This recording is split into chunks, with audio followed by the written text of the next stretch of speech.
একটা মুহূর্ত উপহার পেতে চলেছেন, যে মুহূর্তটা আমাদের হয়তো সারা জীবন আমাদের মনের কাছে আমরা ধরে রাখবো। আর এটা কোনো সাধারণ মুহূর্ত নয়, এই সাধারণের মধ্যেই হয়তো আমরা অসাধারণ কিছু মুহূর্ত অনুভব করব। আমি আর্যকে বলবো, আপনাদেরকে অনুরোধ করব, বন্দে মাতরম সঙ্গীত চালানো হবে, আপনারা যদি কাইন্ডলি একটু উঠে দাঁড়ান।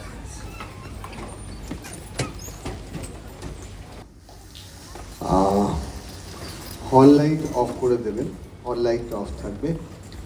লেটস সি, আমরা আজকের যে মুহূর্তের মধ্যে রয়েছি সেই মুহূর্তে আমরা নিজেদেরকে একটু চেনার চেষ্টা করব। আমি রিকোয়েস্ট করব হল লাইট টোটাল অফ রাখতে, হল লাইট অফ রাখতে। সো আমরা যদি নিজেদের সাথে একটু পরিচিত হতে চাই, তাহলে কিভাবে পরিচিত হই? প্রত্যেক দিন সকালবেলা ঘুম থেকে উঠি, আমরা ব্রাশ করি, আমরা আয়নার সামনে দাঁড়াই, কিন্তু আজকের নিজেকে চেনাটা একটু যদি অন্যভাবে করা যায় কেমন হয়? অন্যভাবে করার মানে হলো, আমরা জেনারেলি ঘুমের পারপাসে চোখ বন্ধ করি, কিন্তু নিজেকে চেনার পারপাসে কিভাবে নিজেকে খুঁজে পেতে পারি সেটাই আমরা দেখব। আমার অনুরোধ থাকবে আপনাদের প্রত্যেকের কাছে, যদি সম্ভব হয় আপনাদের মোবাইলগুলোকে একদম সাইলেন্ট রাখবেন, অনুরোধ। যদি ব্যাগ থাকে মোবাইল পকেটে না রেখে ব্যাগে রাখবেন। তার কারণ একটাই, এই মুহূর্তে আপনি আপনার নিজের সাথে কানেক্টেড হতে চলেছেন। তো সেক্ষেত্রে আরেকটা অনুরোধ, যদি সম্ভব হয় একটু স্পাইনাল কর্ড সোজা করে বসা, একদম স্ট্রেট। তার কারণ এই মুহূর্তে আপনার শরীরের মধ্যে কিছু অনুভূতি তৈরি হবে, এবং যে অনুভূতিটা হয়তো অনেক সময় নোয়িংলি অথবা আননোয়িংলি হয়েছে, কিন্তু আজকের এই মুহূর্তটাতে আপনি কিছুটা কনসিয়াস, কিছুটা সাবকনসিয়াস, কিছুটা সেমি কনসিয়াস স্টেটে থাকবেন। তো আমার অনুরোধ থাকবে আপনাদের সবাইকে, স্লোলি ক্লোজ ইওর আইজ। আপনারা ধীরে ধীরে একদম চোখ বন্ধ করবেন। আমরা ছোট্ট একটা ট্রান্সে যাব, একটা ঘোরের মধ্যে থাকবো, আমরা নিজেদেরকে চেনার চেষ্টা করব। So slowly close your eyes. জানি না কি বন্ধ কি অন, আমি জানি না। ছোটরা বড়রা প্রত্যেকের ক্ষেত্রে অনুরোধ, একটু শুনবেন, তাহলে আপনারা হয়তো বুঝতে পারবেন এই মুহূর্তের মধ্যে আপনি কিভাবে হারিয়ে যাচ্ছেন। Take a slow deep breath. Inhale, কথা বলুন না please. Inhale, exhale. Very slow inhale, slow Excel.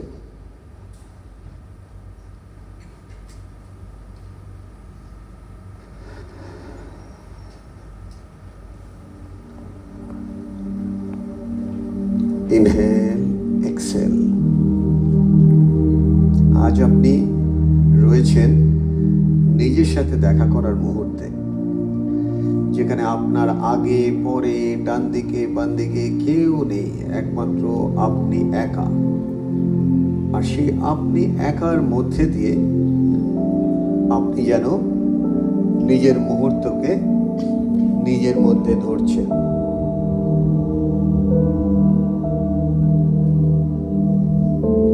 Slowly close your eyes. Take a slow deep breath. Inhale very softly. And start counting from 100 to 1. 100, 99, 98, 97, 96. Breathing pattern ধীরে ধীরে ধীরে ধীরে একদম slow down. The more you slow down, the more you feel. Slow down. মনের চোখে একদম আমরা চলে যাব একদম ছোটবেলায়, একদম ছোটবেলা, যখন আপনার বয়স ছিল হয়তো জাস্ট 1 অথবা 2, জাস্ট সেই 1-2 বছরের আপনি আজকে একটা নতুন আপনিতে পরিণত হতে চলেছেন। সেই 1-2 বছরের নিজেকে দেখা আর নিজের ভেতর থেকে নিজেকে খুঁজে পাওয়া। দেখুন তো খুঁজে পাচ্ছেন কিনা নিজেকে। আপনি একদম ছোট্টবেলায় বাবাকে কিভাবে দেখেছিলেন? মনে পড়ে সেই ব্ল্যাক অ্যান্ড হোয়াইট টিভিতে যখন প্রথম খোলা হতো, কি মিউজিক বাজতো, সেই মিউজিক শোনার তালে পাড়ায় গিয়ে বন্ধুর বাড়িতে গিয়ে টিভি দেখা, অথবা পাড়ার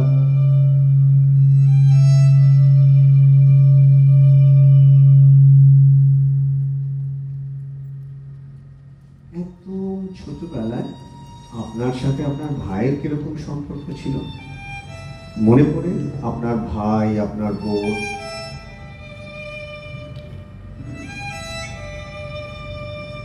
একদম ছোটবেলায়, একদম ছোটবেলায়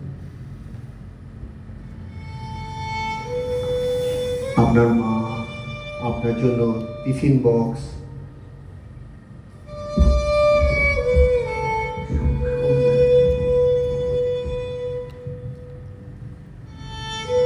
খুব ছোট্টবেলায় মাকে জড়িয়ে ধরা, মায়ের শাড়ির গন্ধে ঘুম ভাঙা, মায়ের কাছে আবদার, অনেক ধরনের আবদার ছিল আমাদের, তাই না? মায়ের কাছে আমরা জানতাম বাবা নাও বলতে পারে, মা কিন্তু না বলবে না। ঠিক ঘুরে ফিরে আমরা কিন্তু মায়ের কাছেই আবদার করতাম। মনে পড়ে বাবার পরিশ্রম? আপনার বাবা আপনার জন্য কত পরিশ্রম করেছে একদম ছোটবেলা থেকে। সেই ছোট্টবেলায় আমরা ফিরে যেতে পারি না?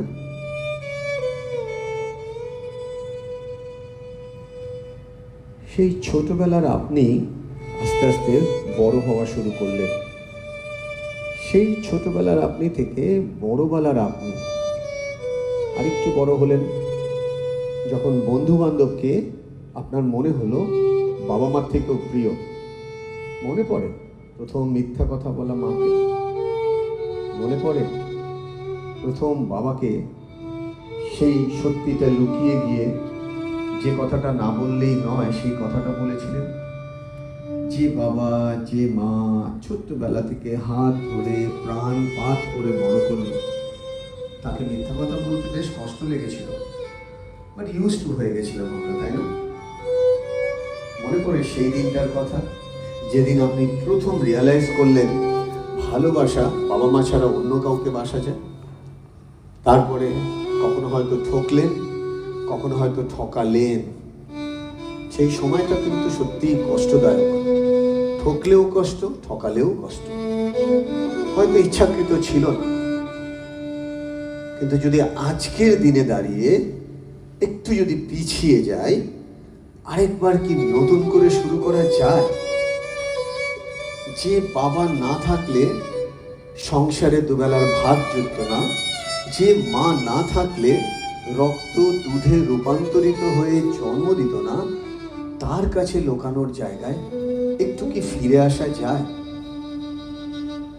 আজকের দিনে আইফোন না হলে নাকি বন্ধুদের কাছে স্ট্যাটাস থাকে না। আজকের দিনে 5 স্টার হোটেলে বন্ধু বান্ধবীকে না খাওয়ালে নাকি স্ট্যাটাস থাকে না। আজকের দিনে এনফিল্ড বুলেট না থাকলে নাকি ভ্যালু পাওয়া যায় না। সত্যি কি এগুলোর বেশি দরকার ম্যাটেরিয়াল জিনিসের, না মা আর বাবার সেই ভালোবাসাটা দরকার, যে ভালোবাসা পয়সা দিয়ে কেনা যায় না?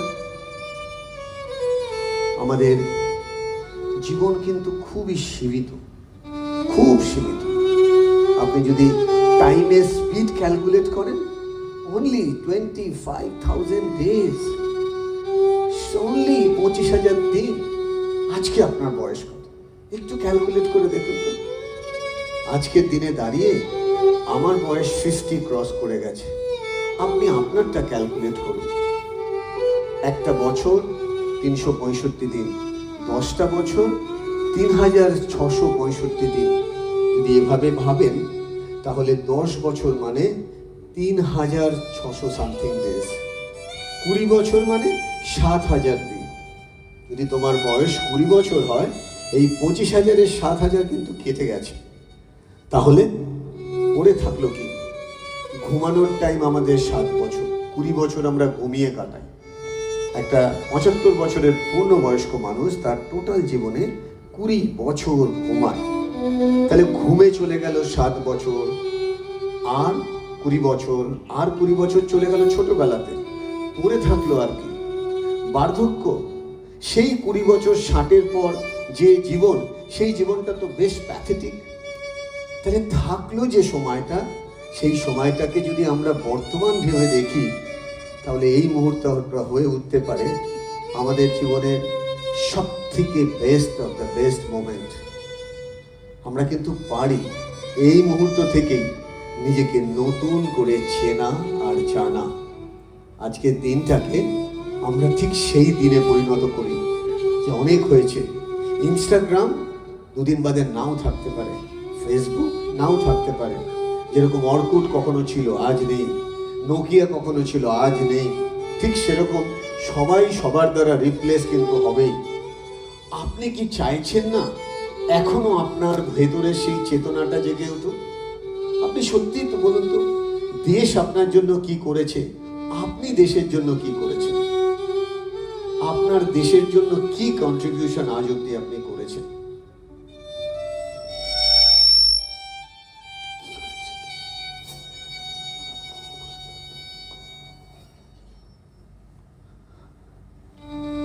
জীবনের সব থেকে দামি মুহূর্তটা কোনটা জানেন? এই মুহূর্ত, যাকে আমরা বর্তমান বলি, যেটা জাপানিজদের ভাষায় বলা হয় ইচিগো ইচি, যেটা ইংলিশে বলা হয় মাইন্ডফুলনেস। আমরা যদি আজকের এই মুহূর্তে খালি একটা ঘটনাকে চিরজীবনের ইম্পর্টেন্ট ঘটনা হিসেবে মানি, তাহলে এই মুহূর্তটাই আমাদের জীবনের ইচিগো ইচি হতে পারে। ধীরে ধীরে আমি অনুরোধ করব, আপনি আবার নিজেকে নিজে একটাই প্রশ্ন করুন। দাড়িপাল্লায় মাপার মতন একদিকে আপনার মা আর বাবা, আরেকদিকে পুরো জগৎ। একটু ভালো করে দেখুন দাড়িপাল্লাটা কোন দিকে ঝুলে পড়েছে। এক্স্যাক্টলি সেই বাবা মা যারা না থাকলে আমাদের পৃথিবীর আলো দেখা হতো না। আমরা কি সবাই পারি না সবার বাবা মায়ের জন্য চোখ বন্ধ রেখে দুটো হাত নমস্কারের মতন বুকের কাছে আনতে? চোখ খুলবো না, আর মনের চোখে নিজের বাবা নিজের মাকে যদি কখনো কোনো মিসলিড বা মিসকমিউনিকেট করে থাকি, তাহলে আজকে কিন্তু আমরা পারি আরেকবার নতুন করে নিজেকে জানতে, বুঝতে, এবং মনের দিক থেকে যদি কখনো কোনো কিছু লুকিয়ে ভাবি যে আমি এটা ঠিক করে নিই, তাহলে আজকে এই মুহূর্তে আমি জিনিসটাকে ছেড়ে দিতে পারি, যেটাকে ইংলিশে বলা হয় ফরগিভ অ্যান্ড ফরগেট। আমরা চাইলেই সেটা পারি, আর সেটার জন্য আমাদেরই প্রত্যেককে অ্যাওয়ার হতে হবে। আমি অনুরোধ করব, আপনারা যে ধর্মেই বিশ্বাসী সেই ধর্মের নামে, সেই ঈশ্বর আল্লাহ জিজাসের নামে একবার হলেও প্রে করুন। Just pray to your god, pray to your divine power, pray to the divine source. Almighty, give me some power. I want to grow myself. I want to make myself such a strong so that I also serve my country. ধীরে ধীরে আমি আপনাদের অনুরোধ করব, চোখ খোলা, এবং এই মুহূর্ত জীবনের একটা চরম মুহূর্তের মধ্যে আজকে আপনি এই রুমের মধ্যে, এই রুমে অনেকেই আসতেছে, আজকে হয়তো আসতে পারবে না, টিকিট কেটেছেন আসতে পারেননি। অনেকে হয়তো এই মুহূর্তে গেটে টিকিট কেটে আপনারা ঢুকেছেন। অনেকেই হয়তো এখনো রাস্তায়, তিনি হয়তো আসছেন। জীবনের এই আশা আর যাওয়ার মধ্যেই আমাদের নিজেদেরকে নতুন করে চেনা, আমরা নিজেদেরকে চিনতে ভুলে গেছি। লোকের কাছে ভালো হওয়ার অভিনয় করতে খুব ভালো শিখেছি সবাই। আমরা লোকের সামনে যাই, ভালো ড্রেস পরি, নিজেকে আরো রিপ্রেজেন্টেবল করার চেষ্টা করি, বন্ধুদের সঙ্গে শো অফ করার চেষ্টা করি, কিন্তু যার কাছে যেটা আমাদের পার্মানেন্ট অ্যাড্রেস, তাকেই আমরা গুরুত্ব দিতে ভুলে গেছি। The permanent address is inside you, which is untapped, যাকে আপনি ছুঁতেই এখনো হয়তো পারেননি। আমি যখন বাচ্চাদের বড়দের জিজ্ঞেস করি কতটা চেনেন নিজেকে, অনেকেই এই প্রশ্নটা শুনে ভাবে এটা বোকা বোকা প্রশ্ন, এটা আবার কোনো প্রশ্ন হতে পারে? কিন্তু এই প্রশ্নটা কতটা ইম্পর্টেন্ট সেটা হয়তো কিছুটা হলেও আপনারা বুঝতে পারছেন। সাউন্ড ঠিক আছে রবিদা? আমার অনুরোধ থাকবে আপনাদের কাছে, যাদের কাছে খাতা পেন আছে, যারা যারা খাতা পেন এনেছেন, চাইলে ওপেন করতে পারেন। আপনি বাধ্য নন, এটা কোনো পড়াশোনা করানো সেমিনার নয়, এটা হলো একটু নিজেকে নতুন করে রিস্ট্রাকচার করা বা নিজেকে নতুন করে ওপেন করা। আমি জানি না আজকের এই টোটাল ইভেন্টটা যখন শেষ হবে আপনি কি ভেবে এসেছিলেন আর কি নিয়ে যাবেন সেটা আমি জানি না, কিন্তু এটা আমি অবশ্যই জানি এই রুমে হয়তো এরকম এত প্রায় মোর দেন 600 পিপল আর হিয়ার, এর মধ্যে কম করে হলো 10%, মানে নিয়ার অ্যাবাউট 60 থেকে 70% পিপল হয়তো এমন কিছু জিনিস তার মনে ধারণ করে গ্রহণ করবেন, হয়তো মনে হবে এভাবেও নিজেকে ফিরে আসা যায়।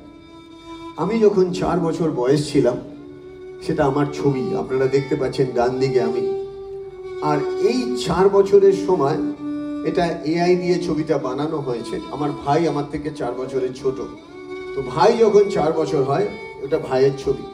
আমার বাবা, আমার মা, রেস্ট অফ মাই লাইফ, আমি আমার লাইফে যতটুকু বাকি আছে আমি যদি পিছনে দেখি, সারাটা জীবন খালি স্যাক্রিফাইস করেছে, সারাটা জীবন প্রতিটা মোমেন্টে মায়ের স্যাক্রিফাইস আমি দেখেছি নিজের চোখে। সিনেমার মতন প্রত্যেকটা দিন আমার মনে আছে।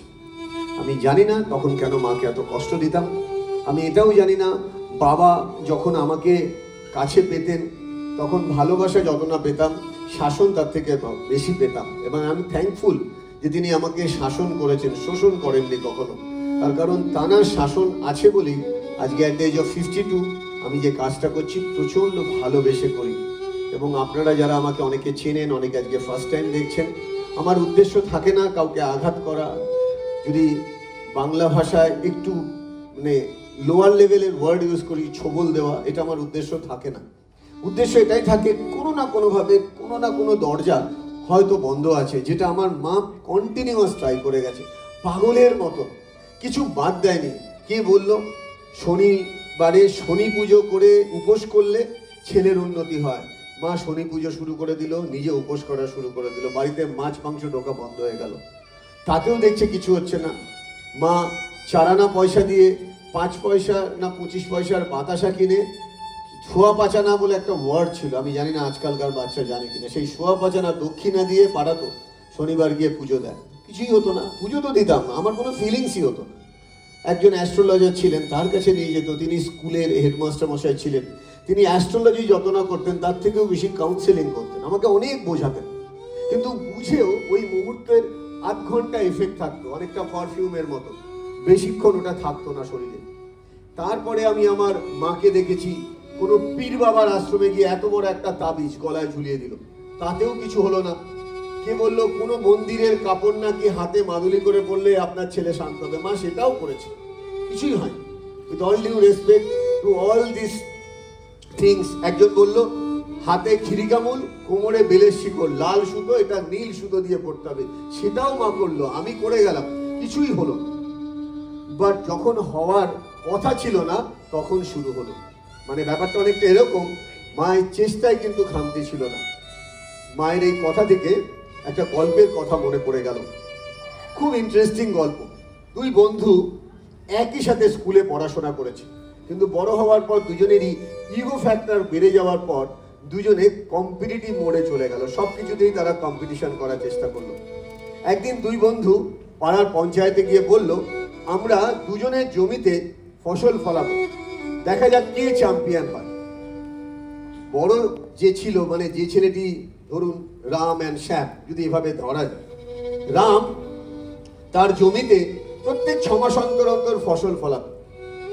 এদিকে শ্যামের জমিতে কিছুই হচ্ছে না। প্রথম বছরের কম্পিটিশনে রাম জিতলো, শ্যাম হারলো। সেকেন্ড ইয়ারেও রাম জিতলো, শ্যাম হারলো। শ্যামের জমিতে প্রোডাকশন নিয়ার টু নীল। এইভাবে 5 বছর অব্দি রাম জিতলো এবং রামের অহংকারের লেভেল এই লেভেলে চলে গেল, রাম বাংলা ভাষায় যেটাকে বলে ধরাকে সরা জ্ঞান করলো না। রাম নিজেকে সো কল্ড নিজেই নিজের ভিক্টরি পোজ নেওয়া শুরু করলো। ভিক্টরি পোজ মানে I am the king, I am the champion, I am everything. এবং ঠিক 6 বছরের কম্পিটিশন যখন শুরু হলো তখন ঘটনাটা একদম ঘুরে গেল। রামের যে এই দাপট, এই যে বডি ল্যাঙ্গুয়েজ, হঠাৎ করে দেখা গেল 6 বছরের মাথায় পুরো সিচুয়েশন ঘুরে গেল। তার কারণ রাম যে গাছ লাগিয়েছিল সেগুলো ছোট ছোট গাছ, 6 মাস বয়স, আর শ্যাম যে গাছ লাগিয়েছিল সেটা 6 বছর পর থেকে ফল দেওয়া শুরু করলো এবং প্রত্যেক বছর যে ফল দিত তাতে 10 বছরের ইনকাম একসাথে করত, যেটা example of Chinese bamboo tree. আপনারা অনেকেই জানবেন এর এক্সাম্পলটা। চাইনিজ ব্যাম্বু ট্রি 12 বছর মাটির তলায় খালি গ্রো করে, বাট 12 বছর পরে within a month say 30 foot লম্বা হয়। তো আমার মা, জানি না কোন স্কুলে কিভাবে কোন টিচার তাকে এডুকেট করেছিল আমি জানি না, কিন্তু মায়ের অন্তরাত্মায় কোনো এডুকেশন দরকার হয় না, মা ইটসেলফ আ গড। এন্ড সেটাই কিন্তু মা আপ্রাণ চেষ্টা করে গেছে, effort effort effort effort effort. এবং সেটার জন্যই যখন আমার 27 বছর বয়স, তখন আমার লিগামেন্ট ছিল এবং লাইফ যেন একটা ইউ টার্নের মতন অন্যভাবে আমি যেন নিজেকে চিনতে পেলাম। এখানে অনেকেই জানবেন আমি ওখান থেকে হকি স্টিকটা দিও না বাবা। আমি ছোটবেলায় হকি খেলতাম। রবিদা, এই সাউন্ডটা আমি পাচ্ছি না কেন সামনে থেকে? সো আমি ছোটবেলায় হকি খেলতাম। আপনারা অনেকে আমার সাথে এই হকি স্টিকটা হয়তো দেখেছেন, আগেও বহুবার আমি এই স্টিকটা আপনাদেরকে প্রেজেন্ট করেছি। তো এই হকি খেলাটাই আমার সব ছিল, প্রেম ভালোবাসা, মানে যা বলবেন তাই। রাত 12টায় উঠে বল ঝাঁকাচ্ছি, সব কিছু করতাম। বাট এখনো মনে আছে যেদিন হকি স্টিক আমাকে ছেড়ে চলে যাচ্ছে লিগামেন্ট ইনজুরির জন্য, আমার গুরু তিনি এসে বললেন, তুমি দেখবে লাইফটা একটা জাংশন স্টেশনের মতো, তুমি ভেবো না এখানে স্টেশন শেষ হয়ে যাচ্ছে, তুমি স্টেশনের এমন একটা কর্নারে দাঁড়িয়ে আছো, প্ল্যাটফর্মের নাম জাংশন, যেখানে একটা ট্রেন থামবে, আরেকটা ট্রেনে তোমাকে উঠতে হবে। হয়তো তোমার জীবনের এটাই হয়তো সেই নিয়তি বলো বা সেই আশীর্বাদ বলো, যে কারণে তোমার মা এত পরিশ্রম করেছে, যার তোমার চেতনা জাগেনি, হয়তো নতুন করে তোমার সেই চেতনা জাগে। আমার মনে আছে যখন আমি হকি ছেড়ে প্রথম ট্রেনিংয়ে যাব ভাবছি, তখন প্রথম ট্রেনিংয়েই আমি আঘাত খাই। আঘাতটা ছিল এরকম, আমি নাকি ইংলিশ বলতে পারি না, এখনো পারি না, তখনও পারতাম না। তো আমাকে স্টেজ থেকে প্রায় নামিয়ে দেওয়ার মতন, এবং আমাকে ফেলে রেখে চলে আসেন যারা আমাকে নিয়ে ট্রেনিং করতে গেছিলেন। ফেলে রেখে চলে আসা মানে সত্যি ঘটনা, উড়িষ্যার কোন একটি জায়গায় রিসোর্টের ট্রেনিং হচ্ছিল। আমার যখন ঘুম ভাঙলো, আমি দেখলাম সবাই চলে গেছে স্টেশনে, আমি হোটেলে একা পড়ে আছি। তারপরে কোনোভাবে আমি বাড়ি পৌঁছাই। সেই যে অপমান, সেটাও গিয়ে যখন গুরুর কাছে বলি, গুরু হাত দিয়ে গায়ে মাথায় হাত দিয়ে বলেন, Mrinal, remember, you are not rejected, you are redirected for higher purpose. And redirection is something beyond, যেটা অনেক সময় মাপা যায় না। ধৈর্য রাখো, সামথিং বিয়ন্ড তোমার জীবনে ঘটবে। এবং সেটা যখন ঘটা আরম্ভ করলো, তখন আমার ডিসিশন ছিল যে আমি ইউকেতে যাব। এর পরের কথা অনেকেই আপনারা জানেন, বা যেটা অনেকের কাছেই রয়েছে। আজকে এই কথা দিয়ে আমি শুরু করলাম, বা এই ছবিটা দেখালাম, তার পিছনে সব থেকে বড় রিজন, আমাদের সবার বাড়িতেই হয়তো এরকম প্রচুর ব্ল্যাক অ্যান্ড হোয়াইট ছবি আছে, কিন্তু ব্ল্যাক অ্যান্ড হোয়াইট মোমেন্টগুলোকে আমরা ভুলে গিয়ে নতুন কালারফুল মোমেন্টে এত ব্যস্ত যে আমাদের অতীতকেই মনে রাখতে পারি না। কিন্তু যার অতীত আশীর্বাদ হিসেবে আসে, এক্সপিরিয়েন্স হিসেবে আসে, তার জীবনে যত বাধাই আসুক, সব বাধা তারা ভাঙতে পারবে। আজকে আপনারা যাকে দেখছেন, এ আমার স্টুডেন্ট। এরকম প্রচুর ট্যালেন্টেড স্টুডেন্ট আমার রয়েছে। ও লন্ডন মিউজিক স্কুল থেকে সার্টিফাইড, এবং রিসেন্টলি ও ওয়ার্ল্ড কনসার্ট করতে চাইছে। এবং আমি আপনাদের অনুরোধ করব, এই মুহূর্তটা ও যে আপনাদের জন্য ক্রিয়েট করলো, একবার সবাইকে হাত তুলে হাততালি দেবেন। হাত তুলে হাততালি দেবেন এই কারণে, এই মুহূর্তের আইডিয়াটা আমার নয়, আইডিয়াটা ওর। যে স্যার, আপনি যখন মানুষের মনের মধ্যে এইভাবে ঢুকে যান, হকি স্টিকের সেই ড্রিবলিংয়ের মতন, ধ্যানচাঁদের মতন, ওয়াই নট আমি সেই পার্ট হতে চাই। সেই ট্র্যাডিশনাল ইউটিউবের মিউজিক না চালিয়ে আপনি আমাকে সুযোগ দিন। আমি বললাম ঠিক আছে, তাই হবে। তো এই মুহূর্তটাকে যে আমরা ধরছি, সেটাও কিন্তু আমারই স্টুডেন্টের আইডিয়া। আমার ভালো লাগে যখন আমার স্টুডেন্টরা ডিফারেন্ট ফিল্ডে ট্যালেন্টেড হয়, সাকসেসফুল হয়, তখন আমার খুব ভালো লাগে। এখানে আরেকজন স্টুডেন্ট আছে, অনেকেই স্টুডেন্ট আছে, একজন স্টুডেন্ট যে ক্যামেরার সামনে আসতে চায় না। আমি ইনভাইট করব আর্যকে একটু এখানে আসার জন্য আমার পাশে। আর্য অনেকেই আপনারা চেনেন, ও কিন্তু খুব ভালো স্টুডেন্ট এবং খুব সাকসেসফুল স্টুডেন্ট। ওর সাথে আমার পরিচয় খুব দিনের, অনেক দিনের। আর্যর জন্য আগে আপনারা হাততালি দেবেন। আর্য খুব পাওয়ারফুল একটি সোল, ওর সোল খুব স্ট্রং, এবং ওর জীবনের স্বপ্নগুলো অনেক অনেক অনেক বড়। মানে সেই নিউরোপ্লাস্টিসিটির একটা কথা আছে যে আমরা যদি চাই আমাদের এবিলিটির থেকে অনেক বেটার ভার্সন আমরা হতে পারি। আর সেই বেটার ভার্সন হওয়ার জন্য আজকে ওকে যখন আমি পাশে পাই, আমার খুব ভালো লেগেছিল যখন ও হার্ভার্ড ইউনিভার্সিটিতে গেছিল স্কলারশিপ নিয়ে। সেইখানে গিয়ে হার্ভার্ডের যে গেঞ্জি পাওয়া যায়, কেননা আমার সাথে ওর ডিল ছিল গুরুদক্ষিণায় কিন্তু গেঞ্জি একটা দিতেই হবে। তো হার্ভার্ড যেখানে গেঞ্জিগুলো পাওয়া যায় সেখানে যখন ভিডিও কল করে দেখাচ্ছে, আঙ্কেল তুমি এই গেঞ্জিটা নাও, এটা তোমাকে ভালো লাগবে, এই গেঞ্জিটা নাও, এটা তোমাকে ভালো লাগবে। আর আমি এখানে বসে বসে গুগলে রিসার্চ করছি কোন গেঞ্জিটা আমি পরবো। সো আর্য যখন ওই ইমোশনসটা দেখিয়েছিল, হার্ভার্ড স্কুলে আমি এখনো অবধি কখনো যাইনি, কিন্তু আমার স্টুডেন্ট গেছে, ওকে ছুঁয়েই আমি হার্ভার্ডকে ফিল করি। ওর জন্য একটা জোরদার আপনারা হাততালি দেবেন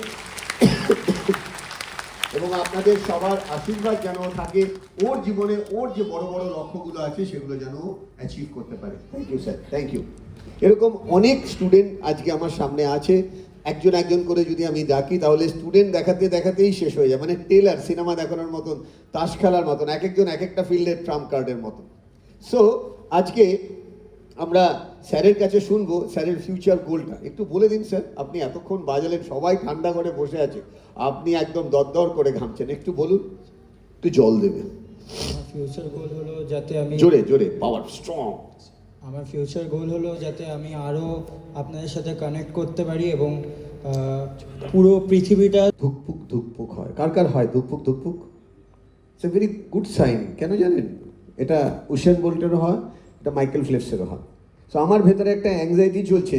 আমার খালি মনে হচ্ছে বাড়ির যে বিভিন্ন ধরনের আলোচনা আমাকে যেন, আমি কানের মধ্যে কিছুটা লাগিয়ে শোনার চেষ্টা করছি, তাতেও দেখছি কনসেন্ট্রেট করতে পারছি না। সো আমি ঠিক 7:40 যখন বেজেছে, আমি বলেছিলাম 7:45-এ বেরোবো। সো আমার ফ্যামিলি মেম্বারদের বললাম আমি বেরোচ্ছি। সো আগেও আমার ফ্যামিলির লোকজন যারা এসছেন আমার সামনে বসে আছেন, তারা বলছে হ্যাঁ তুমি কি ভালো করে ঝাড়ু টাড়ু দিয়ে এসো, কারণ ঝাড়ুদার তো আসবে না হয়তো। আমি বললাম তুমি বুঝতে পারছো না আমার ভেতরে কী হচ্ছে? বলে হ্যাঁ সব বুঝতে পেরেছি, আমরা 10:30টার সময় যাব। তো আমি বলে টোলে ম্যানেজ করে আমি একাই বেরোলাম। কিন্তু প্রবলেম যেটা হচ্ছিল, বেরিয়ে আমি যে ভয়েস ওভারটাই শুনছি খালি মনে হচ্ছে ঘেটে যাচ্ছে, এটা বলবো না ওটা বলবো। পরীক্ষার আগে এটা হয়, একদম ঢোকার মুখে হয়, এটা হয় কি না? রাইট। সো আমি অনুরোধ করবো আপনাদেরকে একটু খাতা পেন বার করতে।